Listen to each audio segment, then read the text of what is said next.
देखिए, इस वीडियो में मैं आपको नहाने के बारे में एक दो चीजें बताऊंगा।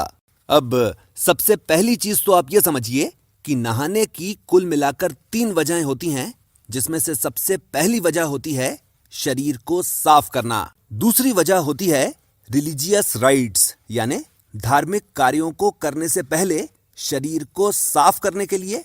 और तीसरी वजह होती है किसी खास तरीके से नहाना या कि फिर किसी खास चीज से नहाना, और इसलिए नहाना ताकि या तो किसी बीमारी से बचा जा सके या कि फिर किसी बीमारी का इलाज किया जा सके।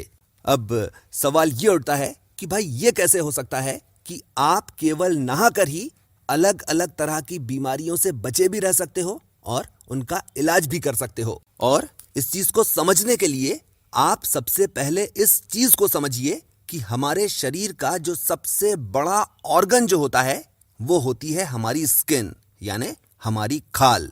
अब देखिए, हमारी जो स्किन होती है इसके बहुत सारे फंक्शंस होते हैं, जिसमें से सबसे पहला फंक्शन ये होता है कि हमारी स्किन जो है ये नुकसान पहुंचाने वाले बैक्टीरिया को हमारे शरीर के अंदर घुसने से रोकती है। यानी अगर आपकी स्किन हेल्दी है तो नुकसान पहुंचाने वाले बैक्टीरिया आपके शरीर के अंदर जा ही नहीं पाएंगे, जिसकी वजह से आप बहुत सारी बीमारियों से वैसे ही बचे रहोगे। हमारी स्किन का दूसरा फंक्शन ये होता है कि हमारी स्किन जो है ये हमारे शरीर के टेम्परेचर को मेंटेन करती है, यानी हमारे शरीर के तापमान को उतना रखती है जितना कि होना चाहिए। यानी अगर शरीर का टेम्परेचर जरूरत से ज्यादा बढ़ जाए तो पसीना लाकर शरीर को ठंडा करती है, और अगर शरीर का टेम्परेचर जरूरत से ज्यादा कम हो जाए तो कपकपाहट लाकर शरीर को गर्म करती है। हमारी स्किन का तीसरा सबसे जरूरी फंक्शन ये होता है कि हमारी जो स्किन है ये न्यूट्रिशन को एब्जॉर्ब भी करती है और उसको प्रोड्यूस भी करती है। इस चीज को जरा सा समझ भी लीजिए। देखिए, आपने बहुत बार देखा होगा कि अगर शरीर के किसी भी हिस्से में दर्द हो तो आमतौर पर खाने के लिए दवाई नहीं दी जाती, उस जगह पर दवा लगाने के लिए कहा जाता है।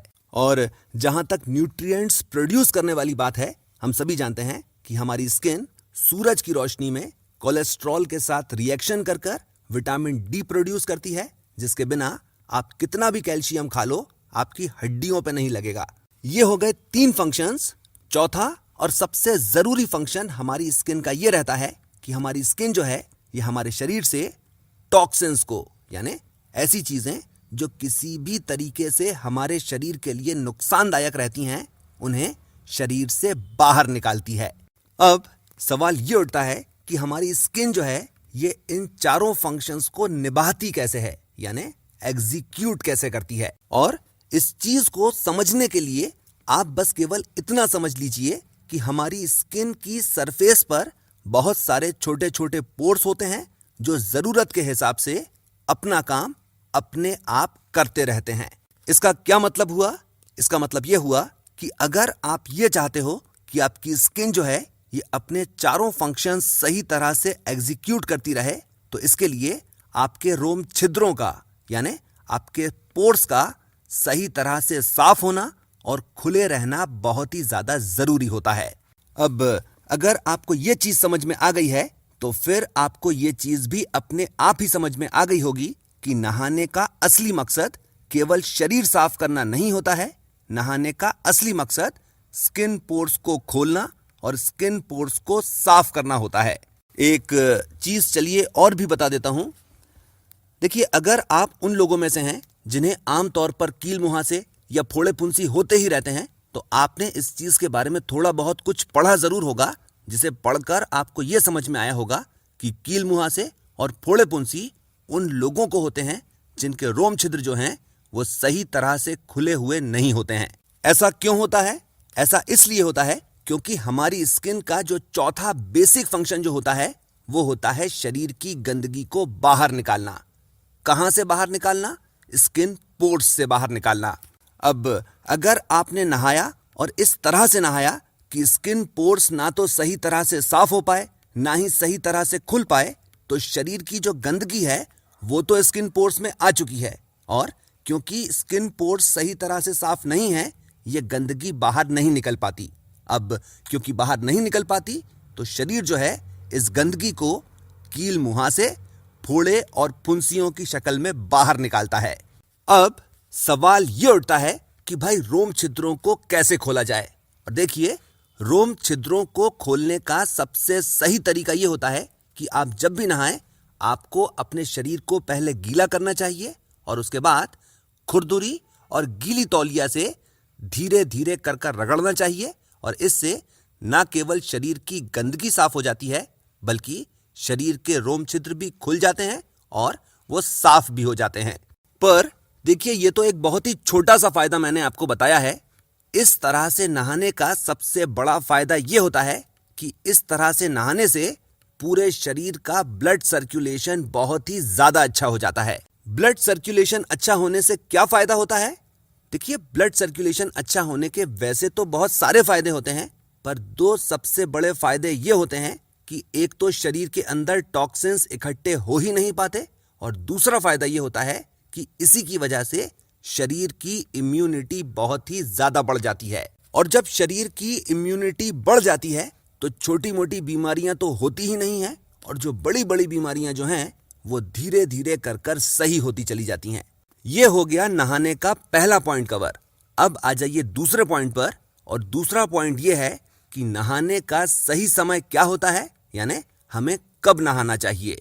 और देखिए, नहाने का सबसे सही समय होता है सुबह का समय, फ्रेश होकर आने के बाद, नाश्ता करने से पहले। यानी जब आप नहाएं तो आपको इस बात का ध्यान रखना चाहिए कि आपका पेट जो है वह एकदम खाली होना चाहिए। अब सवाल ये उठता है कि नहाते समय पेट पूरी तरह से खाली क्यों होना चाहिए। अब देखिए, जैसा कि मैंने बताया कि जब हम नहाते हैं तो हमारे पूरे के पूरे शरीर का ब्लड सर्कुलेशन बहुत ही ज्यादा अच्छा हो जाता है। पर जब भी हमने कुछ खाया हुआ होता है तो हम ये चाहते हैं कि हमारा ज्यादा से ज्यादा ब्लड सर्कुलेशन पेट की तरफ रहे, और इसलिए रहे ताकि हमारा डाइजेस्टिव सिस्टम जो है पूरी एफिशिएंसी के साथ काम कर सके। और देखिए, इसीलिए नहाने का जो सबसे सही समय होता है ये होता है सुबह का समय, क्योंकि सुबह के समय हमारा पेट रात भर का खाली होता है। वहीं अगर आप दोपहर में नहाते हैं, शाम को नहाते हैं या रात को नहाते हैं और बताए गए तरीके से नहाते हैं, तो देखिए आपके रोम छिद्र तो खुल जाएंगे, पर आपका डाइजेस्टिव सिस्टम जो है ये अपनी पूरी एफिशिएंसी के साथ काम करना बंद कर देगा। अब देखिए, ये जो बात मैंने कही है, आप इस बात को जरा सा नोटिस कर कर देख लीजिए कि बहुत सारे लोग ऐसे होते हैं जो एक्सरसाइज भी करते हैं, सही डाइट भी लेते हैं, फाइबर भी खाते हैं, पानी भी सही क्वांटिटी में लेते हैं, और फिर भी उनका पेट खराब हो जाता है। अब ये जो हर कभी नहाते हैं, इसका सबसे बड़ा नुकसान ये होता है कि ब्लड सर्कुलेशन जो है उसे जिस जगह पर ज्यादा होना चाहिए उस जगह पर ज्यादा नहीं रहता है, जिसकी वजह से आए दिन उनका पेट खराब ही रहता है। पर देखिए, फिर भी अगर आप सुबह सुबह नहीं नहा सकते तो फिर आपको जब भी सहूलियत है आप तब नहाइए। बस केवल इस बात का ध्यान रखिए कि नहाने के कम से कम 4 घंटे पहले तक आपने कुछ भी खाया हुआ नहीं हो। अब आ जाइए चौथे पॉइंट पर। और देखिए, चौथा पॉइंट जो है ये असल में एक ऐसा सवाल है जिसके बारे में लगभग सभी को कंफ्यूजन रहता है, और ये सवाल है, क्या हमें ठंडे पानी से नहाना चाहिए या कि फिर क्या हमें गर्म पानी से नहाना चाहिए। अब देखिए, आपने इस बात को करोड़ों बार सुना होगा कि हमें हमेशा ठंडे पानी से ही नहाना चाहिए, और जो भी लोग इस बात को बोलते हैं, अगर उनसे इसकी वजह पूछी जाए तो वो कुल मिलाकर 2 वजहें बताते हैं, जिसमें से पहली वजह ये होती है कि ठंडे पानी से नहाने से एक अलग ही तरह की फ्रेशनेस आ जाती है, और दूसरी वजह यह बताई जाती है कि ठंडे पानी से नहाने का फायदा ही अलग होता है। इसके अलावा कुछ लोग अपनी बात पर जोर देने के लिए यहां तक कह देते हैं कि यह बात आयुर्वेद तक में लिखी हुई है कि हमें हमेशा ठंडे पानी से ही नहाना चाहिए। और देखिए, जहां तक आयुर्वेद का सवाल है, आयुर्वेद में असल में यह कहा गया है कि बीमारी के हिसाब से बीमार को गर्म पानी से, बहुत ही गर्म पानी से, ठंडे पानी से और बहुत ही ठंडे पानी से नहलाना चाहिए, और पानी किस तरह का चुनना है ये बात बीमार पर और बीमारी के हिसाब से तय की जाती है। पर वो इंसान जो बीमार नहीं है, यानी वो इंसान जो हेल्दी है, उसे ना तो गर्म पानी से नहाना चाहिए ना ही ठंडे पानी से नहाना चाहिए, उसे हमेशा गुनगुने पानी से नहाना चाहिए। अब सवाल ये उठता है कि गुनगुने पानी से क्या मतलब है। और देखिए, गुनगुने पानी से मतलब ये है कि अगर आप उस पानी को अपने शरीर पर डालें तो वो पानी ना तो गर्म लगना चाहिए ना ही ठंडा लगना चाहिए। और देखिए, ऐसा केवल तब होता है जब पानी को उतने टेम्परेचर तक गर्म किया जाए जितना टेम्परेचर आमतौर पर हमारे शरीर का होता है, यानी 37 डिग्री सेल्सियस। इस चीज को भी समझिए कि जब पानी उतना ही गर्म होता है जितना हमारे शरीर का टेम्परेचर होता है, तो हमारे शरीर के जो रोम छिद्र हैं ये बहुत ही अच्छी तरह से फैल जाते हैं, जिसकी वजह से उन्हें साफ करना बहुत ही ज्यादा आसान हो जाता है। और देखिए, इस चीज को आप खुद भी प्रैक्टिकल कर देख सकते हैं कि जब भी हम थोड़ी मेहनत करते हैं और हमारे शरीर के जिन हिस्सों पर पसीना आ जाता है उनकी खाल को अगर उसी वक्त रगड़ा जाए तो मैल कितनी आसानी से छूट जाता है। ये हो गई एक चीज। दूसरी चीज देखिए, आप ये भी समझिए कि गर्मियों में गर्म पानी से नहाने से पित्त का दोष बढ़ जाता है, यानी आपको किसी ना किसी तरह की डाइजेशन से रिलेटेड परेशानी हो ही जाएगी। और सर्दियों में ठंडे पानी से नहाने से कफ का दोष बढ़ जाता है, यानी सर्दी, जुकाम या किसी ना किसी तरह की सांस लेने की परेशानी आपको हो ही जाएगी। और इसीलिए हमेशा गुनगुने पानी से ही नहाना चाहिए। और इसीलिए चाहे कोई सा भी मौसम क्यों ना चल रहा हो, हमेशा गुनगुने पानी से ही नहाना चाहिए। और इसलिए नहाना चाहिए क्योंकि गुनगुने पानी से नहाने से वात, पित्त और कफ तीनों ही चीजें बैलेंस्ड रहती हैं। एक चीज चलिए और भी बता देता हूं। देखिए, वो इंसान जिसे अस्थमा की परेशानी है या कि फिर जिसकी फैमिली हिस्ट्री अस्थमा की है, उसे कभी भी ठंडे पानी से नहीं नहाना चाहिए। अब आ जाइए 5वें पॉइंट पर। और देखिए, यह भी एक बहुत ही ज्यादा जरूरी सवाल है कि क्या एक्सरसाइज करने के बाद हमें नहाना चाहिए। और देखिए, इसका सीधा सीधा जवाब यह है कि एक्सरसाइज करने के बाद हमें जरूर नहाना चाहिए, पर जब आप नहाएं तो आपको गुनगुने पानी से नहीं नहाना चाहिए, आपको गर्म पानी से नहाना चाहिए। अब सवाल ये उठता है कि एक्सरसाइज करने के बाद गुनगुने पानी से क्यों नहीं नहाना चाहिए, एक्सरसाइज करने के बाद गर्म पानी से क्यों नहाना चाहिए। और देखिए, एक्सरसाइज करने के बाद गर्म पानी से इसलिए नहाना चाहिए क्योंकि एक्सरसाइज करने के बाद हमारा शरीर गर्म हो जाता है। इस चीज को भी समझिए कि एक्सरसाइज करने के बाद जब आप गर्म पानी से नहाते हो तो आपको इसके 3 फायदे मिलते हैं, जिसका सबसे पहला फायदा यह मिलता है कि एक्सरसाइज करने के दौरान आपकी मसल्स में जो लैक्टिक एसिड जो बन जाता है ये बहुत अच्छी तरह से फ्लश आउट हो जाता है, जिसकी वजह से आप बहुत ही ज्यादा रिलैक्स्ड महसूस करते हो। दूसरा फायदा यह मिलता है कि हमारे शरीर में जो टॉक्सिन्स इकट्ठे होते ही रहते हैं वो बड़ी आसानी से शरीर से बाहर निकल जाते हैं।